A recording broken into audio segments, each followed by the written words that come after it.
Hello everyone, I welcome you all to the new lecture of progressions. और बच्चों, अभी तक हमने आई थिंक 4 लेक्चर प्रोग्रेशंस के देख लिए हैं, जिसमें हमने पूरे के पूरे अरिथमेटिक प्रोग्रेशन को काफी अच्छे से देखा है। काफी सारी चीजें हमने डिटेल में की हैं और आज के लेक्चर में हम कुछ वो सवाल बनाने वाले हैं जिससे आपका कंसेप्ट भी क्लियर होगा अरिथमेटिक प्रोग्रेशन का। और साथ ही साथ बच्चों, साथ ही साथ ये सवाल लास्ट ईयर्स के, चाहे वो जेईई मेंस हो, चाहे AIEEE हो, या चाहे वो IIT जेईई जो जेईई एडवांस अब हो चुका है उसके सवाल हो, वो सारी की सारी चीजें आज के लेक्चर में हम करने वाले हैं। So let's not waste our time and let's start with first question of today's lecture. पहला सवाल बच्चों देखो, हमारे सामने लिखा हुआ है if 1/1 square plus 1/2 square plus 1/3 square and so on up to infinity is equals to pi square by 6। तो आपसे पूछा जा रहा है then the value of 1/1 square plus 1/3 square plus 1/5 square and so on till infinity is। अब ये वाला बच्चों जो सवाल है वो एज सच आपके अरिथमेटिक प्रोग्रेशन का शायद आपको ना दिखे, है ना, क्योंकि इसमें फर्स्ट टर्म और कॉमन डिफरेंस वाली चीज तो कोई है नहीं। आपके पास फर्स्ट टर्म इसमें जरूर 1/1 स्क्वायर है, लेकिन कॉमन डिफरेंस जो होगा वो अलग अलग आते जा रहा होगा, तो हो सकता है आपके पास AP ना हो। लेकिन इस तरीके के सवाल को करने का एक स्टैंडर्ड तरीका, एक अपने को प्रोसीजर है जो अपने को देखना है। देखो, इमेजिन करो बच्चों, अगर हमारे सामने दिया हुआ है कि 1/1 square plus 1/2 square plus 1/3 square, और इस तरीके से लिखा हुआ है कहां तक, इंफिनिटी तक। इस तरीके से टोटल इनफाइनाइट टर्म्स हमारे सामने लिखे हुए हैं, और इसकी वैल्यू बेटा अपने पास दी हुई है पाई स्क्वायर बाय 6, है ना। इसकी वैल्यू अपने पास दी हुई है पाई स्क्वायर बाय 6। क्या इस चीज को मैं इस तरीके से बांट के लिख सकता हूं कि यहां पे मैं 1/1 स्क्वायर तो लिख दिया, अब उसके बाद देखो ये 1/1 स्क्वायर के बाद मैं 1/3 स्क्वायर वाला टर्म इसके साथ लिख दूं, 1/3 स्क्वायर के बाद मैं यहाँ पे 1/5 स्क्वायर वाला टर्म लिख दूं, फिर मैं 1/7 स्क्वायर वाला टर्म लिख दूं, और इस तरीके से अप टू इनफाइनाइट टर्म्स में यहाँ ये लिख लूं। ये वाला एक हिस्सा मैंने हटा लिया, और ये वाला जो टर्म मैंने छोड़ा था उसको मैं यहाँ लिख लूं, plus 1/2 square plus 1/4 square plus 1/6 square plus 1/8 square, और इस तरीके से इनफाइनाइट टर्म्स तक, इस तरीके से इनफाइनाइट टर्म्स तक, यहाँ पे भी इनफाइनाइट टर्म्स तक। ये जो पूरा का पूरा मैंने लिखा है वो बेसिकली यही वाली सीरीज, वो जो बेसिकली है वो यही वाली सीरीज है। जहां जहां पे बेस मुझे ऑड नंबर्स का स्क्वायर दिख रहा था उसके मैंने अलग कर दिया, और जहां जहां पे बेस बेटा मेरे को इवन नंबर्स का स्क्वायर दिख रहा था उसको मैंने अलग कर दिया। इस पूरे की वैल्यू पाई स्क्वायर बाय 6 है, ऐसा मुझे सवाल में दिया हुआ, ठीक है। अब मुझे देखो बेटा, मुझे जो है वो वैल्यू कैलकुलेट करनी है इस हिस्से की, मान लेते हैं ये वाला जो पूरा हिस्सा था जिसकी वैल्यू मुझे निकालनी थी उसकी वैल्यू आती है m, मान लेते हैं उसकी वैल्यू आती है m। तो क्या इसे मैं m बोल सकता हूं ये पूरी चीज को, ठीक है। जैसे बेटा इसको मैंने m बोला तो बताओ m में ऐड क्या हो रहा है, यहाँ पे 1/2 स्क्वायर 1/4 स्क्वायर 1/6 स्क्वायर इस तरीके से लिखा हुआ है। इनमें अगर बेटा मैं आपको ये बोलूं कि आप इसको ऐसे लिख लो, ये आपके पास देखो 1/2 स्क्वायर है तो इसको आप लिख लो 1/2 square into 1 square plus 1/4 square है तो 1/4 स्क्वायर को बताओ क्या लिख सकते हो आप, 2 इंटू 2 का होल स्क्वायर लिख सकते हो 4 टू 1/6 स्क्वायर, तो इसको आप क्या लिख सकते हो बेटा 2 इंटू 3 का होल स्क्वायर लिख सकते हो। फिर 1/8 स्क्वायर, इसको आप बेटा बताओ क्या लिख सकते हो, इसको आप लिख सकते हो 1/2 इंटू 4 का होल स्क्वायर, और plus so on till infinity. और इस पूरे की वैल्यू हमारे पास कितनी दी हुई है, इस पूरे की वैल्यू हमारे पास दी हुई है पाई स्क्वायर बाय 6। यहां से बेटा अगर मैं देखूंगा तो देखो m प्लस क्या ये 1/2 स्क्वायर का मतलब मैं 1/4 बाहर ले सकता हूं। देखो ध्यान से देखो, ये वाला 2 स्क्वायर, ये भी ओपन होगा तो 2 स्क्वायर, ये भी ओपन होगा तो 2 स्क्वायर, ये भी ओपन होगा तो 2 स्क्वायर, सब में से मैंने 2 स्क्वायर वाला टर्म बाहर निकाल लिया तो 1/4 बाहर आ गया, और अंदर बचा मेरे पास 1/1 square plus 1/2 square plus 1/3 square plus 1/4 square and so on till infinite terms. इसकी वैल्यू आ जाती है पाई स्क्वायर बाय 6, इसी के बराबर, ठीक है। अब देखो ये वाली बेटा चीज है वो आपको ऑलरेडी सवाल में दी हुई थी, और इसकी वैल्यू क्या थी, इसकी वैल्यू थी पाई स्क्वायर बाय 6, व्हिच मींस कि ये जो पूरी की पूरी चीज है इसकी वैल्यू क्या है पाई स्क्वायर बाय 6। तो क्या मैं ये बोल सकता हूं m plus 1/4 times pi square by 6 should be equal to pi square by 6, हाँ या नहीं। और जैसे बेटा मैंने ये चीज बोली तो यहां से बताओ m की वैल्यू क्या आ गई, m की वैल्यू आ जाएगी पाई स्क्वायर बाय 6 टाइम्स 1 माइनस 1/4, ये वाला 1 वाला टर्म आ गया और ये उधर जाएगा तो माइनस 1/4 वाला आ गया, तो इसकी वैल्यू आ गई 3/4 times pi square by 6, 3/4 times pi square by 6, ये 3 से 6 का फैक्टर कटा 2 आ गया, तो यहाँ आ गया पाई स्क्वायर अपॉन 8, यहाँ पे आ गया बेटा अपने पास answer pi square upon 8। Option देख लेते हैं, pi square upon 8 is the B option, so इस सवाल का सही आंसर है बी। अब इस सवाल की बेटा खास बात क्या है, इसको बनाने का तरीका बहुत फिक्स है। अगर आपने बेटा इस तरीके का सवाल पहले कभी नहीं बनाया है तो बहुत रेयर चांस है कि आपको ये सवाल क्लिक हो पाएगा या आपसे बन पाएगा, लेकिन क्योंकि हमने ये सवाल बना लिया, इस वजह से अब बेनिफिट क्या है कि अगर इस तरीके का कोई भी क्वेश्चन हमारे सामने आता है तो हमें एटलीस्ट ये पता होगा कि सवाल को अप्रोच कैसे करना है। ये बेटा जरूरत होती है सवाल की ज्यादा प्रैक्टिस करने की, सो दैट कि पेपर में एग्जाम हॉल में आपको कोई भी सवाल नया ना लगे, आपको हर सवाल का अप्रोच एटलीस्ट पता हो। अगला सवाल बेटा देखो हमारे सामने लिखा हुआ है the value of summation r equals to 1 से n तक 1 upon root over a plus r x plus root over a plus r minus 1x। अब इस सवाल को देखते जो पहली चीज आपको क्लिक होनी चाहिए बेटा वो है कि क्योंकि डिनोमिनेटर में इरेशनल नंबर है, मतलब ये है कि मुझे रैशनलाइजेशन तो करना पड़ेगा, पहली चीज। दूसरी चीज देखो बेटा, समेशन लगा किस पे, समेशन लगा r पे है, अंदर यहाँ पे a भी है x भी है, इसका क्या मतलब है कि a और x will act as a constant for summation, क्योंकि समेशन लगा हुआ किस पे, r पे लगा हुआ है।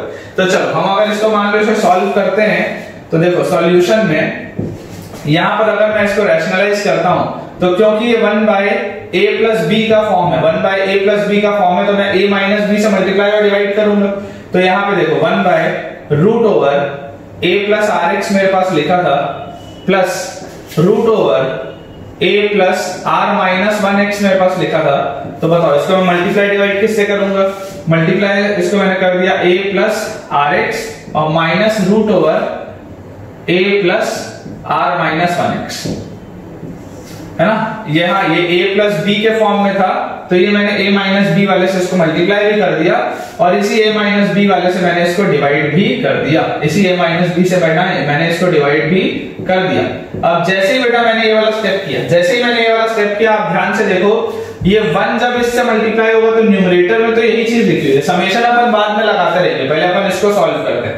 तो न्यूमरेटर में तो यही चीज लिखी हुई है root over a plus r x minus root over a plus r minus 1x upon a plus b into a minus b, या पूरा का पूरा बोलो m plus n into m minus n, क्या होता है m square minus n square, तो यहां से आ जाएगा a प्लस आर एक्स, क्योंकि जब आप इसका स्क्वायर करोगे तो रूट हट जाएगा, a square minus b square, तो इसका भी रूट हट जाएगा, तो a plus r minus 1x, ये चीज आ गई हमारे पास। अब जैसे बेटा हमारे पास ये चीज आई, हम इसको थोड़ा सा बेटा ओपन कर लेते हैं, तो देखो ये लिखा हुआ है आपके पास a प्लस आर एक्स, फिर ये वाला देखो माइनस a, और उसके बाद ये आर एक्स लिखा हुआ है तो माइनस साइन के साथ माइनस आर एक्स हो गया, और ये आपके पास अंदर माइनस एक्स लिखा है, माइनस साइन के साथ बेटा हो गया प्लस एक्स, ये चीज हमारे पास है। तो a और माइनस a, आर एक्स और माइनस आर एक्स तो कैंसिल आउट हो गया, तो डिनोमिनेटर में मेरे पास बचा सिर्फ x, मतलब ये पूरे की वैल्यू क्या आ गई मेरे पास, इस पूरे की बेटा वैल्यू आ गई मेरे पास x। तो बेसिकली मेरे पास जो ये पूरी चीज लिखी हुई थी, ये पूरी चीज क्या है, ये पूरी चीज है root over a plus r x minus root over a plus r minus 1x upon x, ये हमारे सामने लिखा हुआ। अब मुझे उसका समेशन बताना है, तो बताओ अगर मुझे इस पूरे का समेशन लिखना है तो आपको ये चीज तो समझ में आती होगी कि अगर हम यहाँ पे समेशन साइन लगाते हैं इस पूरे की पूरी चीज में, तो क्योंकि ये x इसके लिए कांस्टेंट का काम कर रहा है तो 1/x तो बाहर निकाल सकते हैं, और समेशन क्या होगा फिर डिवाइड हो जाएगा दोनों में। हमने लास्ट टाइम में सिग्मा नोटेशन में पढ़ा था कि summation AR plus minus summation BR क्या होता है, summation of AR plus minus summation of BR, summation of AR plus minus BR, इसकी वैल्यू क्या होती है, इसकी वैल्यू होती है summation AR plus minus summation BR। ये वाली चीज बेटा हम लोगों ने पढ़ी है लास्ट लेक्चर में, तो अगर ये वाली चीज आपको ध्यान है तो हमें ये चीज तो समझ में आती है कि यहाँ पर क्या हो रहा होगा बेटा, यहाँ पर ये समेशन जब लगेगा तो ये कुछ इस तरीके से खुलेगा, summation root over a plus r x minus summation root over A plus r minus 1 into x.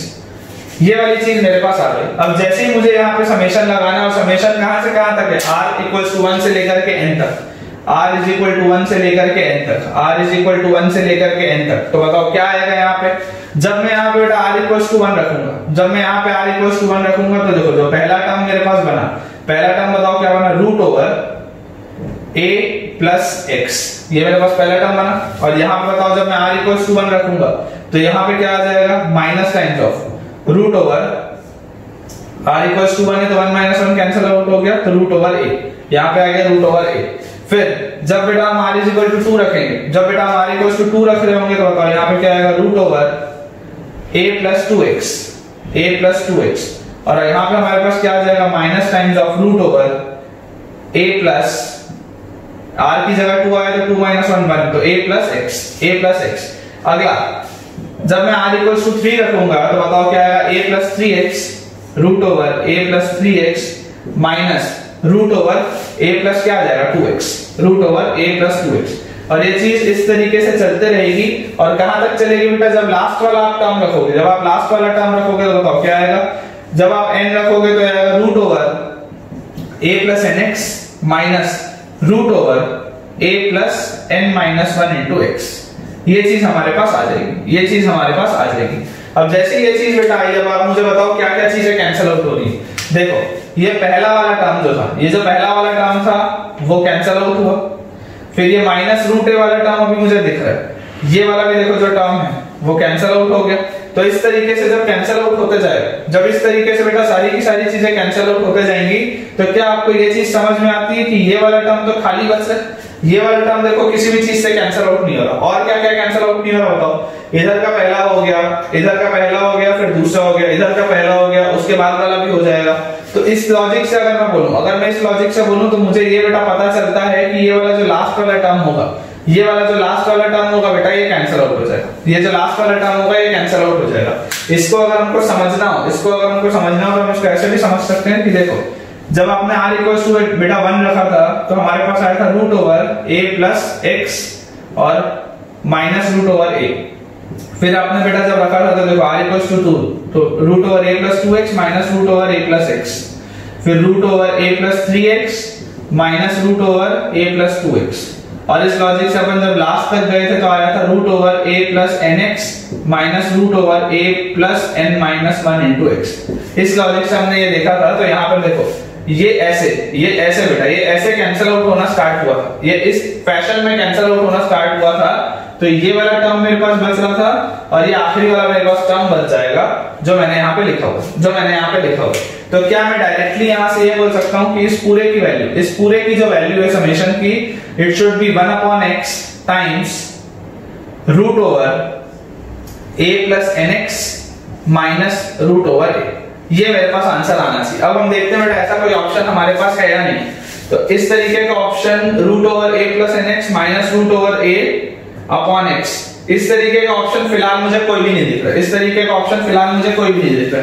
तो ऐसा करते हैं बेटा कि अगर मान लो ये वाला आंसर में देखो, क्योंकि डिनोमिनेटर में रूट ओवर a और root over a plus nx लिखा हुआ है, तो अगर मैं यहाँ से इरैशनल नंबर को डिनोमिनेटर में ले जाऊंगा, मतलब रैशनलाइजेशन के पिछले स्टेप में, तो यहां से बताओ मैं किससे मल्टीप्लाई डिवाइड करूंगा। अगर मुझे इसको डिनोमिनेटर में बेटा लेके जाना है, तो मैं इसको मल्टीप्लाई डिवाइड करूंगा root over a plus nx plus root over a, और डिवाइड भी कर दूंगा मैं root over a plus nx plus root over a। ये करने से हासिल क्या हुआ, ये 1 अपॉन x तो बाहर वैसे का वैसे ही है, और अंदर बताओ क्या है, ये a माइनस b, ये a प्लस b क्या होता है, a square minus b square होता है। मतलब कि ये आ गया बेटा a प्लस nx, ये वाला रूट हट जाएगा, और माइनस b स्क्वायर जब करूंगा तो a आ जाएगा, ठीक है, इसका भी रूट हट जाएगा। और डिनोमिनेटर में बताओ क्या, डिनोमिनेटर में बेटा अपने पास root over a plus nx plus root over a, ये अपने पास आ गया। यहां से हम देख सकते हैं बेटा ये a और माइनस है, कैंसिल आउट हो जाएगा, तो इसको अपन हटा देते हैं यहाँ से, a और माइनस है कैंसिल आउट हो जाएगा। तो हमारे पास और ये x, ये वाला x और ये वाला x भी कैंसिल आउट हो जाएगा। तो मेरे पास बचा क्या, n upon root over a plus nx plus root over a, n upon root over a plus nx plus root over a, which means A option is the correct answer. काफी बढ़िया सवाल है बेटा, आई होप आपको बढ़िया से समझ में आया होगा। नेक्स्ट क्वेश्चन बच्चों हमारे सामने जो लिखा है वो लिखा है SR। SR denotes the sum of the first R terms of an AP। तो हमें बताना है S3n is to S2n minus Sn। S3n is to S2n minus Sn, इनमें से कौन कौन सी चीजें फॉलो करेगा। तो देखो बहुत आसान सा बेटा सवाल है, बहुत आसान सा सवाल है कि S3n जो होगा वो क्या होगा बताओ, वो होगा 3n/2 into 2a plus 3n minus 1 times d। अगर मैं ये मान लूं कि मेरे पास फर्स्ट टर्म a है और कॉमन डिफरेंस d, और S2n जो होगा S2n होगा बेटा 2n/2 into 2a plus 2n minus 1 into d, और Sn जो होगा बेटा वो होगा n/2 into 2a plus n minus 1 into d। ये चीजें मेरे पास आएंगी, ये चीजें मुझे पता है। अब देखो S2n minus Sn, S2n minus Sn बताओ क्या होगा। जब मैं इस वाले इक्वेशन में से इस वाले इक्वेशन को माइनस बेटा कर दूंगा तो हमें यहाँ पे बताओ क्या दिखता है, ये n/2 वाला टर्म तो क्लियरली मैं बाहर निकाल लेता हूँ जब मैं माइनस करूंगा, और जब मैंने इसको माइनस किया तो n/2 बाहर आ गया, अंदर बताओ क्या हुआ, ये 2 अंदर गया तो 2 into 2 है 4a, 4a में से 2a गया तो मेरे पास बचा 2a, 4a में से 2a गया तो मेरे पास बचा 2a। उसके बाद ये वाला जब 2 अंदर गया, जब ये वाला 2 इधर अंदर गया तो ये आएगा 4n minus 2 into d, 4n minus 2 into d, तो d के साथ यहाँ पे आ गया 4n minus 2, और यहाँ पे बताओ क्या आएगा बेटा, जब अपन इसको सब्ट्रैक्ट करेंगे तो यहाँ आएगा -n और +1, -n और +1, क्योंकि आपने सब्ट्रैक्ट किया तो यहाँ आएगा -n और +1, -n +1। ये चीज अपने पास आ गई, क्या करने में बेटा, सब्ट्रैक्ट करने में। जब हम बेटा S2n minus Sn करेंगे, जब हम S2n minus Sn करेंगे, यहां मैं लिख देता हूं S2n minus Sn, ये करने में मेरे पास ये चीज आ गई, और S3n मेरे पास ये, तो मुझे ये बताओ बेटा S3n upon S2n minus Sn, इसकी क्या वैल्यू आ रही। यहां पे अपने पास न्यूमरेटर है 3n/2 into 2a plus 3n minus 1 times d upon नीचे बताओ क्या लिखा हुआ है n/2 into 2a plus d के साथ बताओ क्या है, 4n minus n क्या होता है 3n, और -2 + 1 क्या होता है -1 टाइम्स d। ये चीज बेटा मेरे पास लिखी हुई है, हम देख सकते हैं ये वाली पूरी चीज और ये वाली पूरी चीज दोनों सेम है, तो क्या मैं ये पूरा ये n/2 और ये n/2 कैंसिल आउट कर सकता हूं। तो इससे मेरे पास इसकी वैल्यू आ गई 3, इससे बेटा मेरे पास इसकी वैल्यू क्या आ गई 3, और अगर इसकी वैल्यू मेरे पास 3 आई है तो देखो कौन कौन से ऑप्शन सेटिस्फाई हो रहे हैं इसमें बेटा, थर्ड ऑप्शन भी सेटिस्फाई हो रहा है, और डी वाला जो ऑप्शन है फोर्थ ऑप्शन है वो भी सेटिस्फाई हो रहा है, क्योंकि n की वैल्यू, ये पूरे की वैल्यू 3 आई है और ये पूरी चीज इंडिपेंडेंट है n की। ये जो सवाल है बेटा, it is more than one correct, it is of the type more than one correct. अगर आपने बेटा पिछला लेक्चर अच्छे से देखा होगा तो मैंने आपको बताया था ये चीज कि मोर देन वन करेक्ट वाले जो सवाल होते हैं वो सबसे ज्यादा डेंजरस होते हैं, क्योंकि उसमें गलती होने के चांसेस सबसे हाई होते हैं। अगला सवाल बच्चों देखो, सिग्मा नोटेशन पे ये चीज हमने ऑलरेडी लास्ट लेक्चर में पढ़ा है, समेशन मुझे बेटा ये बताओ कि अगर हमें लिखा होता है समेशन n स्क्वायर, और मान लेते हैं यहाँ पे लिख लेते हैं n इक्वल्स टू 1 से लेकर n तक, तो यहाँ से समेशन n स्क्वायर की वैल्यू क्या होती है, n into n plus 1 into 2n plus 1 upon 6। ये मैंने आपको बोला था कि आपको याद होना चाहिए, अंडर एनी सर्कमस्टेंसेस ये आपको याद होना चाहिए, ठीक है। और इसके साथ हमने समेशन n भी पढ़ा है, और इसके साथ हमने summation n raise to the power 4 भी पढ़ा है, और समेशन n क्यूब भी पढ़ा है। ये सारे के सारे बेटा रिजल्ट जो है आपको ध्यान होने चाहिए किसी भी समय, क्योंकि ये one of the favourite topic है बेटा प्रोग्रेशन एंड सीरीज का आईआईटी वालों के लिए ना, one of the favourite topics. तो चलो हमारे पास यहाँ पर देखो क्या लिखा हुआ है, हमारे पास बेटा यहाँ पे लिखा हुआ है समेशन m इक्वल्स टू 1 से k और n स्क्वायर, m इज इक्वल्स टू 1 से k और n स्क्वायर। तो इसकी वैल्यू बताओ सबसे पहले क्या होती है। सबसे पहले हम ये अंदर वाले समेशन को अगर सॉल्व करें तो इसकी वैल्यू आ जाएगी m into m plus 1, नहीं m नहीं आएगा क्योंकि ये k तक जा रहा है, तो ये आ जाएगा k into k plus 1 into 2k plus 1 upon 6। ये चीज आनी चाहिए। इसको हम बताओ कैसे लिख सकते हैं, इसको हम लिख सकते हैं 1/6 टाइम्स। जब मैं इसको पूरे को मल्टीप्लाई करूंगा तो पहले इन दोनों को मल्टीप्लाई कर लेते हैं, ये आ जाएगा k² plus k और अंदर लिखा हुआ है 2k plus 1, और जब मैं इसको फर्दर बेटा मल्टीप्लाई करूंगा तो ये आ जाएगा 1/6 टाइम्स k² जब 2k से मल्टीप्लाई हुआ तो आया 2k³ फिर आया k स्क्वायर, फिर आया 2k स्क्वायर, फिर आया k। ये चीज मेरे पास आ गई। और अगर मैं इसको और फर्दर सॉल्व करूं तो ये आएगा 1/6 times 2k cube plus 3k square plus k। ये मेरे पास आएगा बेटा इस पूरे की वैल्यू ना, सिंपलीफाई होने के बाद ये मेरे पास आएगी इसकी वैल्यू। अब अगले पार्ट में क्या बोला गया, इस पूरे का समेशन आपने लगा लिया k = 1 से n तक। अब आपने क्या किया बेटा, आपने इस पूरे का, आपने अब इस पूरे का समेशन लगा लिया k = 1 से लेकर के n तक। तो हमें यहाँ पे बेटा बताओ क्या चीज पता है, ये 1/6 तो कांस्टेंट है, अगर 1/6 कांस्टेंट है तो इसको तो बाहर निकाल लो। तो हमारे पास अब समेशन किस पे लगा, हमारे पास बेटा समेशन लगा summation 2k cube plus summation 3k square plus summation k, और k = 1 से लेकर n तक है, मैं बार बार उस चीज को रिपीट नहीं कर रहा। तो यहां से बताओ क्या आ जाएगा, 1/6 टाइम्स ये समेशन 2k क्यूब है तो 2 तो बाहर निकाल लेते हैं, कांस्टेंट है।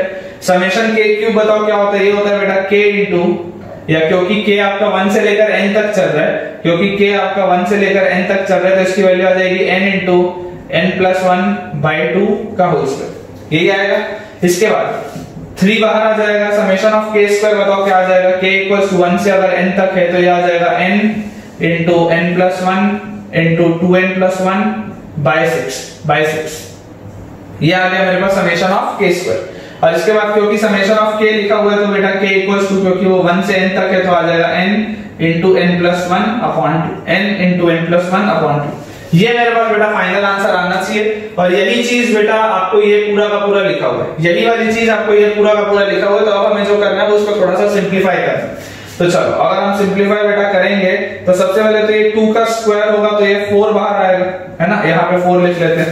ये वाला 3 और ये वाला 6 कैंसिल आउट होगा तो 2 बचेगा, ये मुझे समझ में आता है। और ये वाला 2 और 4 भी कैंसिल आउट होगा तो 2 बचेगा। तो मुझे ये क्या दिखा बेटा, ये पहले वाले टर्म में भी डिनोमिनेटर में 2 है, बीच वाले भी टर्म में डिनोमिनेटर में 2 है, और लास्ट वाले भी टर्म में डिनोमिनेटर में 2 है। क्या इसका मतलब मैं इसको ऐसा लिख सकता हूं कि 1/6 टाइम्स सारे के सारे न्यूमरेटर्स को बेटा ऐड कर देते हैं n इंटू n+1 का होल स्क्वायर। तो ये देखो आपके पास लिखा हुआ है n square plus 1, sorry n into n+1 आप जब करोगे तो आ जाएगा n स्क्वायर प्लस n, और इसका होल स्क्वायर लिखा है, इसका होल स्क्वायर लिखा है, प्लस यहां पर भी हम देखो बेटा क्या लिख सकते हैं, n स्क्वायर प्लस n, इन दोनों को मल्टीप्लाई करके, और उसके बाद मल्टीप्लाई हो रहा है ये 2n+1 से, और लास्ट वाला है बेटा अपने पास n इंटू n+1, लास्ट वाला है बेटा अपने पास n इंटू n+1। बेटा यहाँ पे क्योंकि हमने डिनोमिनेटर में से सब में 2 था, कॉमन निकाला था, तो यहाँ पे आ गया अपने पास 1/2, यहाँ पे आ गया अपने पास 1/2। और जैसे ही अपने पास ये चीज आई तो अब देखो इस पूरे को जब मैं सॉल्व करूंगा तो इस पूरे की वैल्यू मेरे पास आएगी बेटा 1/12 टाइम्स a प्लस b का whole square. a plus b का होल स्क्वायर क्या होता है, a square plus 2ab plus b square, ठीक है। उसके बाद है n स्क्वायर प्लस n, जब बेटा 2n+1 से मल्टीप्लाई होगा तो देखो n स्क्वायर जब 2n से मल्टीप्लाई हुआ तो मेरे पास आया 2n क्यूब, फिर जब n स्क्वायर 1 से मल्टीप्लाई हुआ तो मेरे पास आया n स्क्वायर, फिर जब n इस 2n से मल्टीप्लाई हुआ तो मेरे पास आया 2n स्क्वायर, और जब n इस 1 से मल्टीप्लाई हुआ तो मेरे पास आया n। और यहाँ पे बेटा फाइनली n इंटू n+1 तो ये आ जाएगा n स्क्वायर प्लस n। बहुत बेटा ध्यान से अपने को कैलकुलेशन करना है, नहीं तो एरर होने के चांसेस बहुत ज्यादा है। और एक आखिरी बार जब मैं इसको फाइनल सिंप्लीफाई करूंगा तो ये n⁻⁴ आ गया, 2n क्यूब और 2n क्यूब, ये आ गया बेटा मेरे पास 4n क्यूब, n स्क्वायर और n स्क्वायर, 2n स्क्वायर और 2n स्क्वायर, 4n स्क्वायर और n स्क्वायर, 5n स्क्वायर। और कांस्टेंट टर्म अगर देखें हम यहाँ पे n इंटू n, तो n और n आ गया बेटा अपने पास 2n, ये अपने पास आ गया 2n। ये बेटा फाइनली अपने पास पूरी की पूरी चीज आई। अब अगर मैं इसको कंपेयर करना स्टार्ट करूं तो देखो यहाँ पे n⁻⁴ है 1/12 के साथ, और यहाँ पे n⁻⁴ है a के साथ, तो a की वैल्यू तो आ गई 1/12, ठीक। यहाँ पे बेटा n क्यूब है 4/12 के साथ, यहाँ पर n क्यूब है b के साथ, तो b की वैल्यू आ गई 4/12 विच इज इक्वल टू 1/3। यहाँ पे बेटा देखो cn स्क्वायर, तो n स्क्वायर है 5/12 के साथ, तो c की वैल्यू आ जाएगी 5/12। d है n के साथ, तो d है n के साथ, मतलब n की वैल्यू आ जाएगी, सॉरी d की वैल्यू आ जाएगी कितनी, 2/12 विच इज 1/6। और कांस्टेंट टर्म क्योंकि वहां पे कोई भी नहीं है तो कांस्टेंट टर्म की वैल्यू आ जाएगी 0। अगर अब बेटा हम अपने ऑप्शन से इसे कंपेयर करें तो देखो a की वैल्यू 1/12, यहाँ पे भी a की वैल्यू 1/12 है, ये तो सही ऑप्शन। उसके बाद b की वैल्यू 1/3, यहाँ पे b की वैल्यू 1/6 है, तो ये गलत है। C की वैल्यू 5/12, C अपने पे यहाँ पे दिया ही नहीं है। D की वैल्यू 1/6, ये सही है। और E की वैल्यू 0, E की वैल्यू 0, ये भी सही है। तो बच्चों इसमें हमने क्या देखा, इसमें हमने ये देखा कि इस आपके सवाल में ऑप्शन ए, ऑप्शन सी और ऑप्शन डी तीनों के तीनों सही आंसर है। और बहुत ध्यान से अपने को ऐसे सवालों को बनाना होता है क्योंकि इसमें गलती होने के चांसेस सबसे हाई होते हैं। अगला सवाल बेटा देखो जो लिखा हुआ है, इसको कहा जाता है असर्शन रीजन टाइप का क्वेश्चन। किसको क्या कहा जाता है? असर्शन रीजन टाइप का क्वेश्चन। इसमें हमारे पास दो स्टेटमेंट लिखे होते हैं और एबीसीडी इस तरीके से अरेंज्ड होता है। अब देखो स्टेटमेंट 1 बेटा हमारे सामने लिखा हुआ है, there exist an AP whose 3 terms are √2, √3 and √5। कि क्या ऐसा कभी कोई एपी हो सकता है जिसके 3 टर्म्स है √2, √3 और √5, कोई भी 3 टर्म्स, ठीक है। और उसके बाद स्टेटमेंट 2 बोलता है, there exist distinct real numbers p q r satisfying √2 is equals to a plus p minus 1 into d, √3 equals to a plus q minus 1 into d, √5 is equals to a plus r minus 1 into d।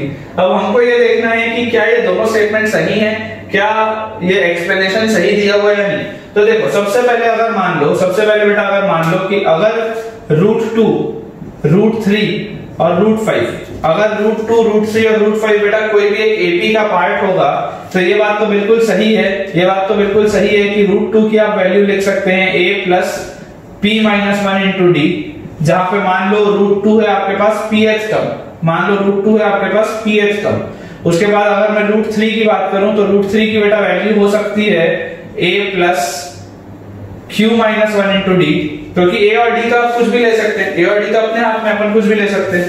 तो qth term अपने पास बेटा आ गया ये, और rth term अगर हम बात करते हैं तो rth टर्म आ जाएगा मान लो √5 which is equals to a plus r minus 1 into d, a plus r minus 1 into d। अगर बेटा मैंने ये चीज लिखी, अब आप मुझे ये बताओ कि ये बात तो बिल्कुल सही है, ये बात तो बिल्कुल सही है कि भाई आप अलग अलग real numbers p q r के लिए इस तरीके से लिख तो सकते हो, आप इस तरीके से लिख तो सकते हो, लेकिन आप बेटा मुझे ये बताओ कि क्या ये किसी एपी का पार्ट हो सकता है क्या? मैं बोलूंगा नहीं हो सकता। क्यों नहीं हो सकता? देखो आप ऐसा सोचो कि मान लो बेटा ये है आपके पास इक्वेशन 1 और मान लो बेटा ये है आपके पास इक्वेशन 2, ठीक है। अब जब आप इक्वेशन 2 में से इक्वेशन 1 को सब्ट्रैक्ट करोगे, जब आप इक्वेशन 2 में से इक्वेशन 1 को सब्ट्रैक्ट करोगे तो बताओ क्या आएगा मेरे पास? √3 minus √2 is equal to क्या इस a से ये वाला a कैंसिल आउट हो जाएगा, तो a से a तो कैंसिल आउट हो गया, और ये q minus 1 into d, और ये माइनस हो जाएगा p minus 1 into d से, ये माइनस हो जाएगा p minus 1 into d से। तो यहां से बेटा बताओ क्या आ जाएगा? d अगर मैं कॉमन ले लूं, q minus 1 minus p और प्लस 1, तो यहां पे मेरे पास आ गया q minus p, और ये आ गया √3 minus √2, ये आ गया बेटा √3 minus √2। अब आप मुझे ये बताओ कि जो आपके पास q minus p है और into d है, ये जो पूरी की पूरी चीज है, ये तो मुझे पता चल रहा है कि LHS जो है, LHS क्या है? LHS एक इर्रेशनल नंबर है, ये बात तो अपने को बिल्कुल क्लियर है। जैसे अपने पास ये इर्रेशनल नंबर आ गया, इसका मतलब ये वाली भी जो चीज है, वो क्या होनी चाहिए? इर्रेशनल नंबर होनी चाहिए। देखो क्या यहां से कमेंट कर पाना आसान है क्या? यहां से कमेंट कर पाना मुश्किल है इसको, यहां से बेटा देखो यहां से अपने को कमेंट कर पाना मुश्किल है। क्यों? क्योंकि d की वैल्यू कुछ भी हो सकती है। हमें ये पता है कि p q और r जो है वो जरूर नेचुरल नंबर होगा, क्योंकि फर्स्ट टर्म होता है, सेकंड टर्म होता है, थर्ड टर्म होता है, फोर्थ टर्म होता है, ये सब क्या नेचुरल नंबर्स है ना, 1 2 3 4। कभी भी हम ये नहीं बोल सकते कि 1.5h टर्म, हम ऐसा नहीं बोल सकते, या हम कभी भी ऐसा नहीं बोल सकते कि 2.01h टर्म, ऐसा कुछ नहीं होता। हमारे पास क्या होता है? या तो फर्स्ट होता है, या सेकंड होता है, या थर्ड होता है, या फोर्थ होता है। तो यहाँ पर अगर हम बेटा देखेंगे तो अपने को कमेंट कर पाना मुश्किल है कि ये इररेशनल नंबर है और ये रैशनल नंबर है, ये अभी कमेंट कर पाना मुश्किल है। लेकिन अगर आप बेटा इमेजिन करो, अगर मैं पहले और तीसरे वाले इक्वेशन को लूं और अगर मैं आपको बोलता हूं बेटा कि इसको आप इक्वेशन 3 में से आप इक्वेशन 1 को सब्ट्रैक्ट कर दो, तो बताओ मेरे पास क्या बचेगा? √5 minus √2, इसकी वैल्यू बताओ कितनी आ जाएगी? a से a कैंसिल आउट हो गया, और d अगर मैं कॉमन ले लूं तो r minus 1 minus p plus 1, तो ये d कॉमन लेके r minus p आएगा। जैसे यहाँ पर बेटा हमने जब किया था तो d कॉमन लेके q minus p आया था, वैसे यहाँ पे अगर मैं माइनस करूंगा तो d कॉमन लेके r minus p मेरे पास बचेगा। और यहां से बेटा बताओ मैं d की वैल्यू क्या बोल सकता हूँ? √5 minus √2 upon r minus p, ये चीज मैं बोल सकता हूं। तो देखो अगर बेटा इस वैल्यू को मैं यहां पर सब्स्टिट्यूट कर दूं तो √3 माइनस √2 की वैल्यू बताओ कितनी आ गई मेरे पास, ये आ गया बेटा मेरे पास √5 minus √2 upon r minus p, और यहाँ पे q माइनस p वैसे का वैसे। अगर हम इसको नीचे यहां ले आएंगे तो √3 माइनस √2 अपॉन √5 माइनस √2, इसकी वैल्यू आ गई q minus p upon r minus p। यहां से बेटा अपने को इसको बता पाना आसान है, क्योंकि अपने को दिख रहा है कि LHS वाला जो पूरा का पूरा साइड है वो इरैशनल नंबर है, और RHS वाला जो पूरा का पूरा साइड है वो एक रैशनल नंबर है। तो इरैशनल नंबर और रैशनल नंबर किसी भी कीमत में बराबर नहीं हो सकते, इस वजह से √2, √3 और √5, √2, √3 और √5 कभी भी बेटा कभी भी एक AP का पार्ट हो ही नहीं सकते, क्योंकि यहाँ पे जो रिलेशन आ गया वो आपके पास एब्सर्ड रिलेशन आ गया। ये बहुत बढ़िया सवाल है, क्योंकि इसका जो एक्सप्लेनेशन है, इसका एक्सप्लेनेशन बहुत मायने रखता है। हम हवा में ये बात कर दें कि नहीं हो सकता √2, √3 और √5, तो वो बात अलग है, लेकिन विद लॉजिक अगर आप बेटा एक्सप्लेन कर पाते हो तो उससे बेहतर और कोई भी बात नहीं हो सकती। तो हमें यहाँ पे दिख रहा है कि जो स्टेटमेंट 1 है वो गलत है। अब अगर स्टेटमेंट 1 गलत है तो देखो ऑप्शन कौन सा है, if statement 1 is false but statement 2 is true, तो स्टेटमेंट ट्रू मुझे पता है। स्टेटमेंट 2 जो है वो ट्रू क्यों है, क्योंकि यहाँ पर आपको बोला जा रहा है there exist distinct real numbers PQR। यहाँ पे बेटा इसने रियल नंबर बोला है, यहाँ पे इसने बेटा PQR को रियल नंबर बोला है। तो अगर आप PQR को रियल नंबर लोगे तो अलग अलग वैल्यूज के लिए ऐसे आप इक्वेशन जमा जरूर सकते हो, लेकिन हमें यह पता है कि PQR जो होते हैं वो एक्चुअली नेचुरल नंबर होते हैं। इस वजह से आपके पास जो स्टेटमेंट 1 है वो गलत हो गया। तो जो correct answer is option D, very important question. So बच्चों देखो अपने पास सवाल लिखा हुआ मैच द कॉलम टाइप का है, log 2 base 5, log 2 raised to the power x minus 5 base 5 and log 2 raised to the power x minus 7 by 2 base 5। अगर ये सारे के सारे आपके पास AP में है तो बताओ 2x का वैल्यू क्या होगा, बताओ 2x का वैल्यू क्या होगा। तो देखो अगर बेटा हम इसको सॉल्व करते हैं तो यहां से क्योंकि ये तीनों AP में है तो हम लिख सकते हैं 2 times log 2 raised to the power x minus 5 base 5, 2 times the middle number will be equal to the sum of the first and the last number। तो यहां पे आ जाएगा आपका log 2 base 5 plus log base 5 पे 2 raised to the power x minus 7 by 2। ये चीज हमारे पास आनी चाहिए, यहां से बेटा अगर हम देखेंगे तो देखो इस 2 को मैं उठा के यहां लेके जा सकता हूं, तो ये आ जाएगा 2 raised to the power x minus 5 का होल स्क्वायर, आगे log base 5, और यहां से भी अगर मैं log m plus log n लगा लूं तो ये आ जाएगा log mn, तो ये से आ जाएगा बेटा यहां से 2 times 2 raised to the power x minus 7 by 2, 2 times 2 raised to the power x minus 7 by 2, और log base 5 हम कंपेयर करके दोनों साइड से हटा सकते हैं। तो यहां से बेटा बताओ अगर मान लो मैं 2 raised to the power x की वैल्यू m बोल देता हूं, अगर मैं 2 raised to the power x की वैल्यू m बोल देता हूं तो बताओ क्या आएगा, m minus 5 का होल स्क्वायर, m minus 5 का होल स्क्वायर आ जाएगा m square minus 10m plus 25, m square minus 10m plus 25। और यहां से अगर बेटा हम देखेंगे तो देखो ये 2m और माइनस ये 2 और ये 2 कैंसिल आउट हो जाएगा तो 7, 2m minus 7। जैसे बेटा मैं इसे सॉल्व करूंगा तो यहां से मेरे पास ये आएगा m square minus 12m और plus 32 is equals to 0, m square minus 12m plus 32 is equals to 0। तो यहां से बेटा अपने पास आ गया m square minus 8m और minus 4m plus 32 is equal to 0।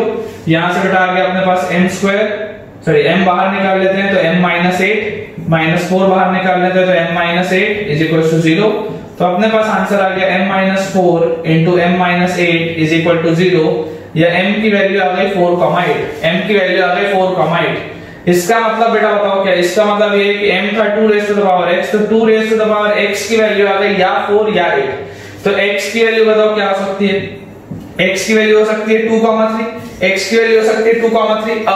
अब बेटा आपको जो समझने वाली चीज है वो ये है कि यहाँ पर अपने पास अगर 2 raised to the power x की वैल्यू 4 बोला जा रहा है तो क्या मैं यहाँ पर 2 raised to the power x की वैल्यू 4 रख सकता हूँ क्या?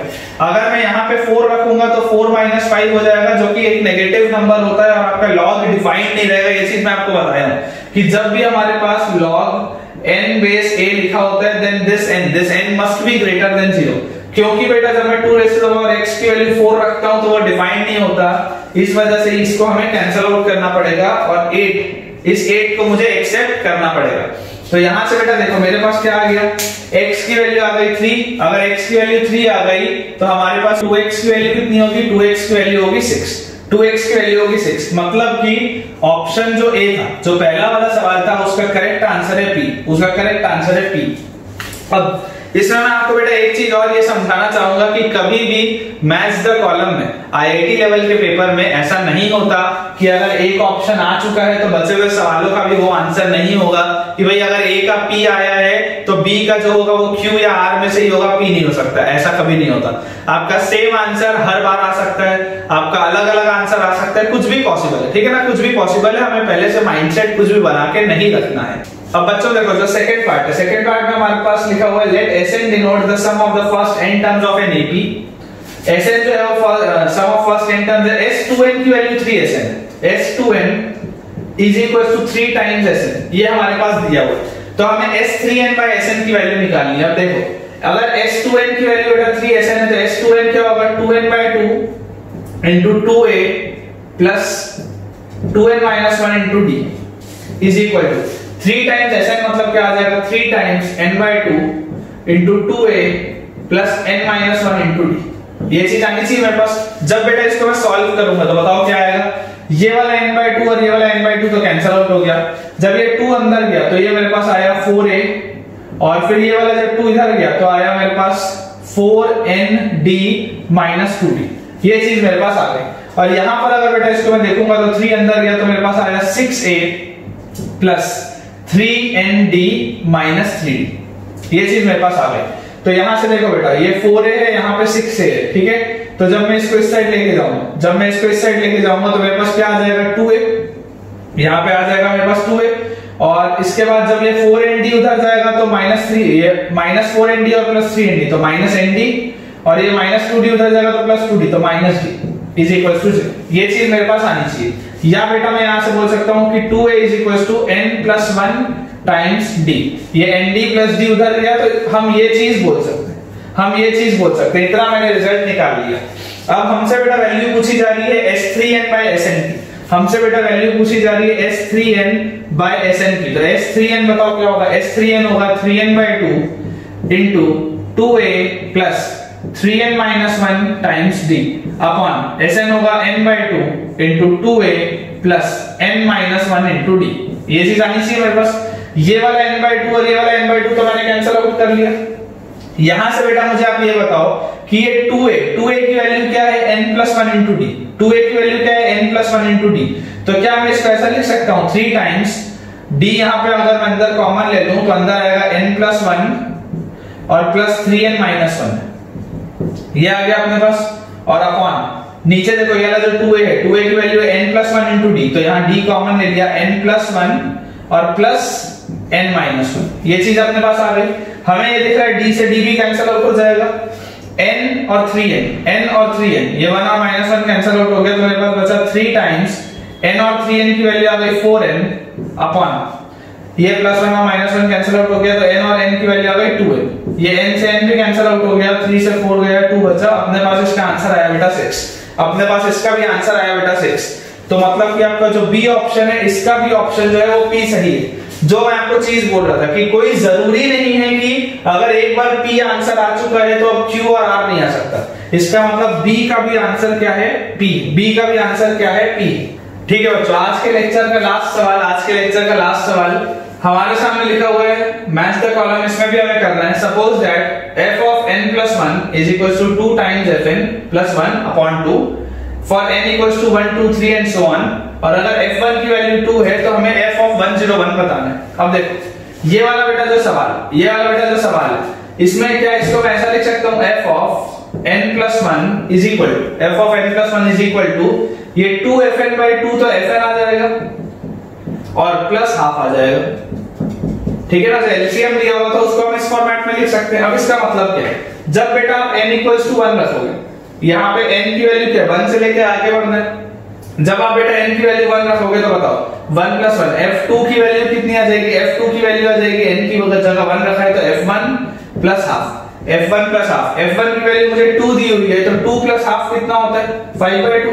2 plus हाफ कितना होता है, 5/2। अगर मान लो मैं n की वैल्यू 2 रखूं, तो बेटा f ऑफ 3 की वैल्यू बताओ कितनी आएगी? f ऑफ 3 की वैल्यू आएगी f2 प्लस हाफ। तो f2 की वैल्यू थी 5/2 में हाफ जोड़ दिया तो मान लेते हैं 6/2। 3 नहीं लिख के मैं लिख देता हूं 6/2। इसके बाद बेटा देखो, अगर मैं n की वैल्यू 3 रखूं तो यहां पे बताओ क्या आएगा? f4 is equal to f3 plus half. इसकी वैल्यू बताओ कितनी आएगी? f3 था 6/2 और हाफ 7/2। तो यहाँ पे बेटा मैं क्या चीज देख पा रहा हूँ? यहाँ पे मैं ये देख पा रहा हूँ कि बेटा ये जो बन रहा है ये पूरा का पूरा एक एपी जैसा बन रहा है, जिसमें f2 जो था वो 2 प्लस हाफ आया, फिर f3 की वैल्यू अपने पास 3 आई, f4 की वैल्यू अपने पास 7/2 आई। अगर इसी लॉजिक से बेटा हम जाएं, तो देखो आपसे बोला जा रहा है बेटा f ऑफ 101, आपसे बेटा बोला जा रहा है f ऑफ 101। तो इसको बताओ आप कैसे कर सकते हो? आपके पास जो AP है बेटा n इक्वल्स टू जब n इक्वल्स टू 1 था, तो या इसको मैं ऐसा बोल देता हूं, देखो यहाँ पे f1 की वैल्यू 2 है ना, अगर f1 की वैल्यू बेटा 2 है तो पहला जो टर्म है बेटा उसको लिख लेते हैं 4/2, जो सेकंड टर्म है बेटा उसको लिख लेते हैं अपन 5/2 f2, जो थर्ड टर्म है बेटा अपने पास f3 वो आ गया 6/2, जो फोर्थ टर्म है वो अपने पास आ गया 7/2। तो इस तरीके से बेटा जो f ऑफ 101 होगा, f ऑफ 101 जो होगा वो 101st टर्म होगा of this AP, 101st term of this AP. तो बताओ कैसे निकालेंगे? an is equal to a जो कि 2 है plus n minus 1 times common difference कितना आ रहा है? हाफ का आ रहा है। तो जैसे बेटा इसको मैंने सॉल्व किया तो आया 2 प्लस 101 माइनस 100 इज 100/2 इज 50। तो इसका आंसर आ गया अपने पास 52। इसका आंसर अपने पास अगर 52 आ गया, मतलब कि A का आंसर क्या आ गया अपने पास? R। A का आंसर अपने पास क्या आ चुका है? R। अब बेटा अपन बी वाला ऑप्शन देखते हैं। देखो बी वाले ऑप्शन में अपने पास लिखा हुआ है if a1 a2 a3 so on to a21 are in A। ये सारे के सारे AP में हैं, तो a3 plus a5 plus a11 plus a17 plus a19 की वैल्यू 10 है। अब मुझे बताओ अगर AP में तो a3 को मैं क्या लिख सकता हूँ? a प्लस 2d लिख सकता हूँ। जनरली आप बेटा मान के चलो कि जो आपके पास मैथ्स द कॉलम में सवाल आता है वो आसान होता है, कोई बहुत ज्यादा डिफिकल्ट नहीं होता। a5 को हम क्या लिख सकते हैं बेटा? a प्लस 4d लिख सकते हैं। फिर a11 को हम क्या लिख सकते हैं बेटा? अपन इसको लिख सकते हैं a प्लस 10d। उसके बाद a17 को हम क्या लिख सकते हैं? a plus 16d। और a19 को अपन क्या लिख सकते हैं? a plus 18d। और इस सब की वैल्यू अपने पास 10 दी हुई है। तो देखो 1, ये 2, ये 3, ये 4 और ये 5, 5a, 2d और 4d, 6d और 10d, 16d और 16d, 32d और 18d, ये आ गया 50d। और इसकी वैल्यू दी हुई है 10। अगर मुझे पूरे में 5 का फैक्टर कॉमन दिख रहा है तो क्या मैं इसको a plus 10d is equal to 2 बोल सकता हूँ क्या? a plus 10d is equal to 2 बोल सकता हूँ क्या? जनरली ऐसे वाले सवालों में देखो, अब आपसे ये हालांकि पूछा जा रहा है, पर ऐसे वाले सवालों में ये भी आ सकता है कि फाइंड द 11th टर्म या a11 की वैल्यू बताओ। तो क्या होगी भाई? a11 की वैल्यू 2 होगी, है ना? अगर उस तरीके का भी सवाल होता तो बन जाता अपने से। या अगर यहाँ पे आपको बोला जा रहा है find the value of summation i equals to 1 से 21 ai, इसका मतलब क्या है? इसका मतलब है i की वैल्यू जब मैं 1 रखूंगा तो a1 आएगा, 2 रखूंगा तो a2, 3 रखूंगा तो a3 और इस तरीके से जब 21 रखूंगा तो a21 तक का बच्चों मुझे इसका सम बताना है। अब बताओ क्या होता है? Sm होता है n/2 तो 21/2 into 2a plus n-1 तो 21 minus 1 into common difference, ये चीज आती है। तो यहां से आगे अपने पास 21/2 multiplied by 2a plus 20। क्या ये 2 का फैक्टर पूरे में से कैंसिल आउट हो सकता है? तो अपने पास ये आ जाएगा 21 times a plus 10d, 21 times a plus 10d। तो a plus 10d की वैल्यू 2 थी, तो 21 times 2 which is equal to 42। मतलब कि बेटा ऑप्शन जो बी है, ऑप्शन बी का करेक्ट आंसर क्या है? P। ऑप्शन बी का करेक्ट आंसर क्या है? P। तो बेटा लास्ट सवाल अपने आज के लेक्चर का, the sum of all 2 digit numbers which are not divisible by 2 और 3, अब देखो 2 डिजिट नंबर आपके बेटा स्टार्ट होते हैं 10 से लेकर के 99 तक। ये सवाल हल्के में मत लेना, इसमें मिस्टेक होने का चांस बहुत हाई है, और कहां पे मिस्टेक होता है मैं आपको बताता हूं। 10 से लेकर के 99 तक बेटा सारे के सारे 2 डिजिट नंबर है। अब नॉट डिविजिबल बाय 2 और 3 बोल रहा है, तो मुझे बताओ 2 से डिवाइड होने वाले नंबर कौन कौन से होंगे? 10, 12, 14, 16 ऐसा करके 98 तक होगा। ठीक है, 2 से डिवाइड होने वाला। और 3 से आपके पास डिवाइड होने वाले नंबर क्या होंगे बोलो? 12, 15, 18 और ऐसा करते करते 99 तक, ऐसा करते करते 99 तक। यही बेटा अपने वो नंबर्स हैं, यही बेटा अपने वो नंबर्स हैं जो आपके 2 और 3 से डिवाइड हो रहे हैं। अब आप सोच के देखो, the sum of all 2 digit numbers which are not divisible by 2 और 3, which are not divisible by 2 और 3। अगर मान लो बेटा मैं ये बोलता हूं कि भाई सारे के सारे जो अपने 2 डिजिट नंबर है हम उन सबका सम निकाल लें और उसमें से ये माइनस कर दे, तो क्या आंसर आ जाएगा? क्या पहले एक बार करके देखते हैं, फिर मिस्टेक क्या होता है मैं आपको वो बताता हूं। 10 से 99 तक का सम अगर आपको निकालना है, 10 से 99 तक का सम, तो आप बेटा मुझे ये बताओ कि इसमें टोटल नंबर ऑफ टर्म्स कितने होंगे? इसमें टोटल नंबर ऑफ टर्म्स कितने होंगे? 1 से लेकर के 99 तक 99 टर्म्स होते हैं, और ये 1 से 9 हट गया तो 9 टर्म्स हट गए, मतलब ये टोटल 90 टर्म्स है। तो इसका जो सम होगा वो होगा n/2 which is 90/2 into first term plus last term. तो फर्स्ट टर्म है 10, लास्ट टर्म है 99। तो यहां से अपने पास आ गया बेटा 45 मल्टीप्लाइड बाय 109, 45 मल्टीप्लाइड बाय 109। ये बेटा अपने पास आता है क्या?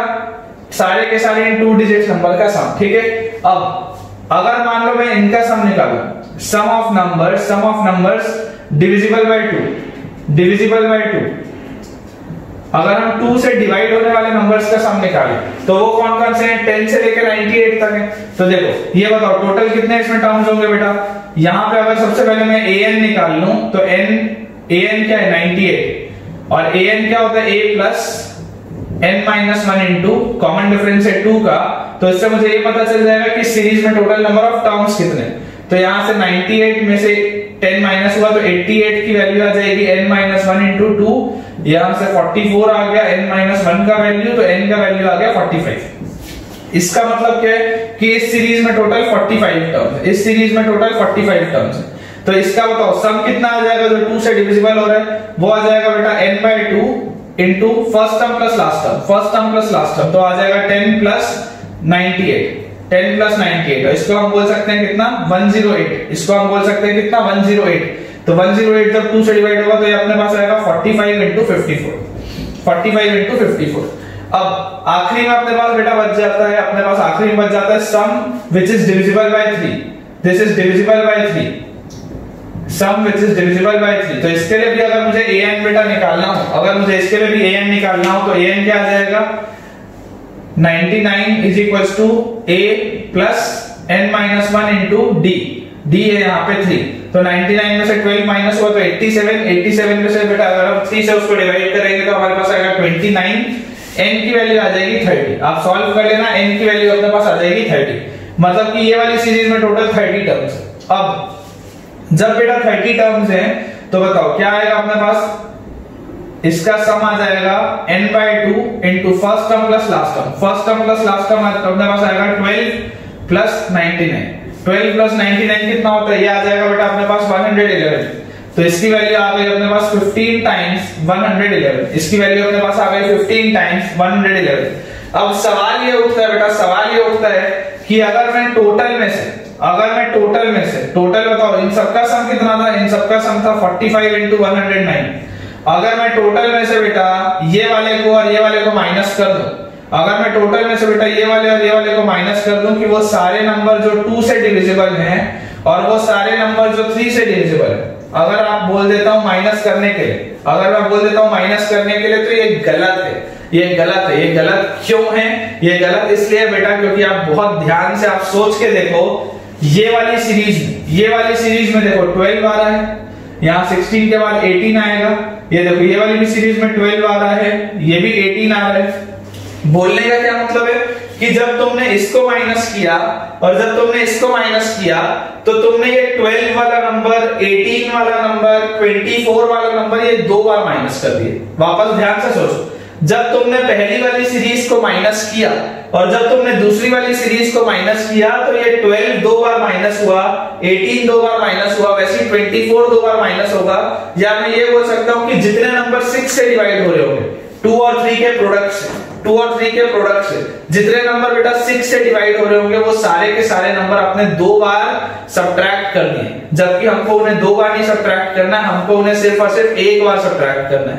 तो इस पूरी चीज में मुझे क्या ऐड करना पड़ेगा? इस पूरी चीज में बेटा मुझे ऐड करना पड़ेगा sum of numbers divisible by 6, sum of numbers divisible by 6। क्योंकि मैंने उसको 2 बार सब्ट्रैक्ट किया है इसलिए मुझे उसको 1 बार ऐड करना पड़ेगा, सो दैट कि नेट इफेक्ट क्या होगा कि 1 ही बार सब्ट्रैक्ट करें। 2 बार अगर सब्ट्रैक्ट किया है और अगर 1 बार ऐड कर दिया तो नेट इफेक्ट क्या रहेगा कि 1 ही बार सब्ट्रैक्ट किया। तो देखो 6 से डिवाइड होने वाले बेटा नंबर्स जो है वो कौन कौन से हो गए? 12, 18, 24, ऐसा करते करते कहां तक? 96 तक। तो इसमें भी हम देख लेते हैं टोटल नंबर ऑफ टर्म्स कितने हैं इस सीरीज में। तो an is equals to a plus n minus 1 into common difference 6 है। 96 minus 12 हम करेंगे तो 84 आएगा। 84 को जब आप 6 से डिवाइड करेंगे तो 14 आएगा। n की वैल्यू आएगी 15। सॉल्व करेंगे आप बेटा, n की वैल्यू आ जाएगी 15। जैसे n की वैल्यू 15 आ गई तो इसका सम आ गया n/2 into first term plus last term, तो 12 plus 96। 12 plus 96 तो ये अपने पास कितना आया? 108। तो ये आया 15 into 54। ये आया बेटा अपने पास 15 into 54। मतलब कि उसमें मुझे ऐड क्या करना है? उसमें बेटा मुझे ऐड करना है 15 into 54। ये चीज मुझे ऐड करना है। अब जैसे आप इसको सॉल्व करेंगे तो अपने पास आंसर अपना आ जाएगा। इसको सॉल्व करने का भी एक तरीका है बेटा, इसको सॉल्व करने का भी एक तरीका है। देखो यहाँ पे 45 मुझे दिख रहा है, मल्टीप्लाई हो रहा है 109 से, ठीक है ना। अपने पास पेपर में कैलकुलेटर तो रहेगा नहीं, सॉल्व करना पड़ेगा। तो बेवकूफी नहीं करना एक एक चीज को मल्टीप्लाई करने का। फैक्टर्स देखो क्या क्या कॉमन है, यहाँ पे 45 है, यहाँ पे भी 45 है, तो इसको भी वैसे का वैसे ही रहने देते हैं, 45 into 54। अब बेटा एक चीज सोचो, क्या ये 111 3 से डिवाइड होता है? क्या 111 3 से डिवाइड होता है? तो मुझे पता है कि भाई अगर मैं 111 को बेटा 3 से डिवाइड करना चाहूंगा तो अपने पास क्या आ जाएगा? ये आपका 111 को जब हम 3 से बेटा डिवाइड करेंगे तो देखो ये अपने पास आ जाएगा 3 9 और 37 टाइम्स होता है। 111 37 टाइम्स आ जाएगा 3 के, ठीक है। तो क्या मैं यहां से आपको ये बोल सकता हूं कि बेटा इस 111 में से 3 का फैक्टर बाहर ले लो और इस 15 से मल्टीप्लाई कर दो, तो ये आ जाएगा -45 into 37। ये जो चीज लिखी हुई है ये यहाँ वाले में से बेटा इस 111 में से मैंने 3 का फैक्टर बाहर निकाल लिया तो वो 45 हो गया और अंदर बच गया 37। और इसके बाद 15 into 54 है, तो क्या इस 54 में भी एक 3 का फैक्टर है? 54 में भी 3 का फैक्टर है, अगर उसको मैं बाहर निकाल लूंगा तो आ जाएगा मेरे पास 45 into 18। वो आ जाएगा मेरे पास बेटा 45 into 18। अब ये सॉल्व करना कंपैरेटिवली आसान है। सब में से अगर मान लो हम बेटा 45 कॉमन ले लेते हैं तो अंदर हमारे पास बचेगा 109 -54 -37 और +18। जरा अगर हम इसे सॉल्व करके देखें तो बताओ, फिर 109 में से जब 54 माइनस होगा तो हमारे पास कितना बचेगा? तब बेटा हमारे पास बचेगा 55 और 55 में से बेटा जब 37 माइनस होगा तो हमारे पास बचेगा 18 और 18 होता है 36। तो 45 को मुझे बेसिकली मल्टीप्लाई करना है 36 के साथ। 45 को मुझे मल्टीप्लाई करना है 36 के साथ, तो 36 into 5 होता है 180, तो 0 कैरी 18 और 36 into 4 अपने पास आ जाएगा बेटा 144 और 18 बोलो कितना आएगा? 144 और 18 आ जाएगा 162। 144 और 18 आ जाएगा बेटा 162। दिस मींस कि इस पूरे का सम अपने पास कितना आ गया? ऑप्शन क्यू के बराबर। दिस मींस अपने पास पूरे का सम कितना आ गया? ऑप्शन क्यू के बराबर। तो बेटा आपने इसमें देखा इस सवाल में कि इसमें एरर होने का चांसेस कहा रहता है कि जनरली हम वो सारे नंबर्स को ऐड करना भूल जाते हैं कि जो 6 से भी डिवाइड हो रहे हैं। इस तरीके का मिस्टेक हमें नहीं करना है। तो ठीक है बच्चों, आई होप आपको आज का लेक्चर पूरा का पूरा समझ में आया होगा और हमने कई सारे बेटा सवाल डिटेल में देखे हैं जो आपके लास्ट ईयर के जेई में या जेई एडवांस में या AIEEE में जिस तरीके के सवाल आते हैं, ये लगभग उनसे मिलते जुलते सवाल है। अगले लेक्चर में हम जो एक्चुअली जेई में आए हुए सवाल है वो बनाएंगे और उससे आपको पता चलेगा कि क्या आप अब जेई के लिए रेडी है या नहीं अरिथमेटिक प्रोग्रेशन वाले टॉपिक से। सो विद दिस बच्चों आज का लेक्चर हम खत्म करते हैं। अगर आपको आपको ये वीडियो पसंद आया है तो वीडियो लाइक करना ना भूलें। आप मुझसे कमेंट में जो भी आपके डाउट्स है वो पूछ सकते हैं। चैनल आई बिलीव आपने अभी तक सब्सक्राइब कर लिया है and do share this link with maximum of your friends so that कि सबका बेनिफिट हो पाए। Till then, thank you very much for watching this video.